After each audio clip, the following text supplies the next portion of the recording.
Hello guys, welcome dito sa Jerusalem. At may nakita akong kababayan natin dito. Si Monox user. Ayan. Anong pangalan mo ate? My name is Corazon. Ayan. Ilang taong ka na dito sa 4 years na ako ngayon. Kahapon pala. Hoy, congrats. Pautang naman. Naka na? Ilang taong ka na sa Monox? Ilang months na? Parang 1 year pa lang. 1 year pa lang. Ano naman yung mga benefits na nakukuha mo sa Monox? Yung mga hindi pa nagmo-Monox dito, maganda gamitin yung Monox kasi cashless siya. Kahit sa lahat ng mga bilihan dito, pwede mo siya gamitin sa mall.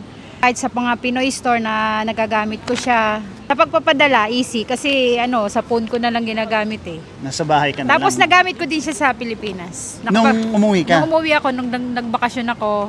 Okay. Tapos nakapag-withdraw din ako. Tapos sa Jollibee nagamit ko din. Oh, so Yun. ano pang hinihintay nyo guys? Monox na. Ang ganda Monox ng na kayo, maganda. Mas maganda kasi maliit lang yung bawas niya. Hindi kagaya sa dati sa postal bank na malaki yung nababawas. Pero dito, 19 shekel lang. Tapos, 19 shekel mo. pag magwi-withdraw ka, dyan lang kayo sa Bank Hapo Alim para lang, konting-konti lang yung nababawas. Siguro mga 1.60, ganun lang. Tsaka Easy siya easy. magamitin. Hindi mo na kailangan lumabas ng trabaho, di ba? Oo. So thank you ate sa Nilalamig.